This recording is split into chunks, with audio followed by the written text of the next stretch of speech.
Chandigarh mayor चुनाव अपने आप में चौंकाने वाला है। अपने आप में एक संकेत है कि कैसे लोकतंत्र की हत्या की जाती है, कैसे लोकतंत्र को हाईजैक किया जाता है, कैसे जनमत पर कब्जा किया जाता है और कैसे हुकूमत का डंडा चलाया जाता है।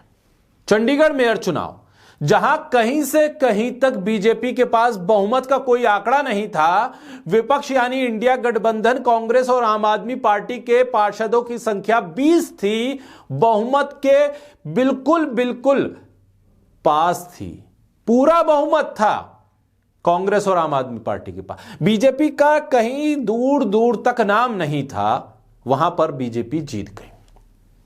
आप हैरान होंगे कि जहां बहुमत नहीं था वहां बीजेपी कैसे जीत जाएगी। वैसे तो इस देश के लोग अब इस बात को मान चुके हैं, जान चुके हैं कि बीजेपी के जहां कोई भी विधायक ना हो वहां पर भी बीजेपी सरकार बना सकती है। यहां तो तब भी बहुमत से 4-5 पार्षद ही पीछे थे, यहां क्यों नहीं बना सकती। पिछला 10 साल का बीजेपी का रिकॉर्ड उठाकर देखें तो जहां तहां पार्टियों को तोड़कर, विधायकों की आस्था को बदलकर, इस्तीफे दिलवाकर सांसद हो या विधायक हो, बीजेपी ने अपना खेल खेला है और इस खेल को रोक कोई पाया नहीं। मामला अदालतों तक पहुंचा है, नतीजा कोई नहीं। महाराष्ट्र सबसे बड़ा उदाहरण है। क्या हुआ है, अदालत तक मामला पहुंचने के बाद भी स्थिति जस की तस है। जो जीता वो बीजेपी से है, लिहाजा उसकी जीत पर कोई सवाल खड़े करने वाला नहीं है और अगर गलत ढंग से जीत गया है तो न्याय मिलने वाला कहीं है नहीं, यह साफ है। अब चंडीगढ़ में क्या हुआ है? चंडीगढ़ मेयर चुनाव में भारतीय जनता पार्टी के मेयर उम्मीदवार मनोज सोनकर ने 16 वोट हासिल किए। कांग्रेस और आम आदमी पार्टी के मेयर प्रत्याशी कुलदीप सिंह को 12 वोट मिले, जबकि 20 वोट थे। 8 वोट अवैध घोषित कर दिए गए। किसने किए? पीठासीन अधिकारी अनिल मसीह ने। वही अनिल मसीह जो पिछली बार चुनाव होने पर बीमार पड़ गए थे और उनकी बीमारी की वजह से चुनाव को टालना पड़ा था। अब वही अनिल मसीह 8 वोट को अयोग्य घोषित कर देते हैं, निरस्त कर देते हैं। एक वीडियो सामने आया है, अब तो ऑन कैमरा तमाम चीजें थी। वीडियो में साफ तौर पर अनिल मसीह पीठासीन अधिकारी वोटों के साथ छेड़छाड़ करते दिख रहे हैं। यह आरोप आम आदमी पार्टी और कांग्रेस लगा रही है। कांग्रेस और आम आदमी पार्टी के पार्षदों की तरफ से आरोप लगाए जा रहे हैं कि अनिल मसीह वीडियो में कई वोटों पर पेन चलाते नजर आ रहे हैं और कहा जा रहा है कि ये वीडियो सबूत हैं जिसके आधार पर अनिल मसीह ने इन वोटों को निरस्त घोषित किया था। वीडियो में कुछ नजर भी आ रहा है। आम आदमी पार्टी और कांग्रेस के कुल 8 वोट इनवैलिड कर दिए गए। सत्ता पक्ष का, बीजेपी का एक भी वोट इनवैलिड घोषित नहीं हुआ। शहर के मेयर चुनाव के पीठासीन अधिकारी अनिल मसीह जो बीमार हो गए थे, दरअसल वो भाजपा के अल्पसंख्यक मोर्चा के महासचिव रह चुके। मनोनीत पार्षद होने के कारण उन्हें पीठासीन अधिकारी नियुक्त किया गया। भारतीय जनता पार्टी के पूर्व महासचिव अनिल जिंदल पिछले मेयर चुनाव में पीठासीन अधिकारी रह चुके हैं।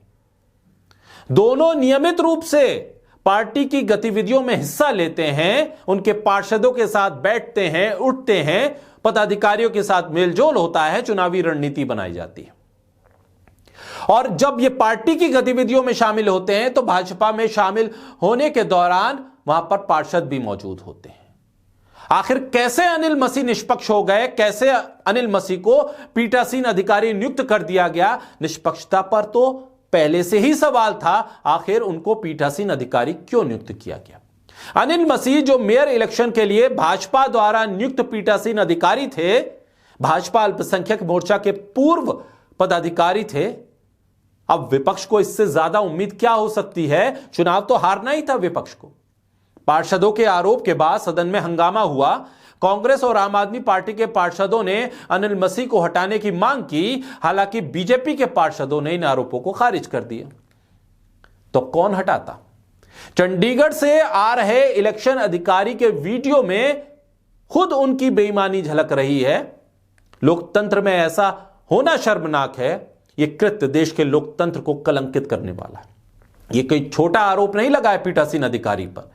पेन क्यों चला रहे हैं, यह संदेह पैदा करता है। और 8 पार्षदों के वोट इनवैलिड कर दें, वो भी विपक्ष के 8 के 8। और ऐसे 8 पार्षदों के वोट इनवैलिड करने से कौन पावर में आया? बीजेपी पावर में आ गई। 16 पार्षदों वाली बीजेपी, जिसमें एक वोट किरण खेर का भी है सांसद के तौर पर, वो मेयर बना लेती है और 20 पार्षद वाला विपक्ष वो हार जाता है। यह कैसा लोकतंत्र है और कैसे लोकतांत्रिक व्यवस्था है? क्या यह लोकतंत्र का हाईजैक होना नहीं है? या लोकतंत्र की हत्या नहीं है? क्या यह बूथ कैप्चरिंग नहीं है? क्या यह डंडे के जोर पर चलने वाली व्यवस्था नहीं है? अगर है तो फिर यह बहुत शर्मनाक है। क्या इसे कबूल कर लिया है तमाम पदाधिकारियों ने, चुनाव आयोग ने, चुनाव के अधिकारियों ने? अदालतों तक मामला गया, लेकिन नतीजा क्या है?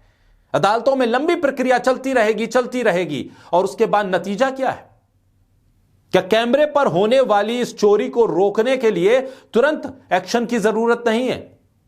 ऐसे में लोकतांत्रिक व्यवस्था से लोगों का विश्वास पूरी तरह से ना टूटे, इसकी जिम्मेदारी देश में संविधान के तहत चलने वाले तमाम संस्थानों की है और उस जिम्मेदारी का निर्वहन इन तमाम लोगों को करना चाहिए।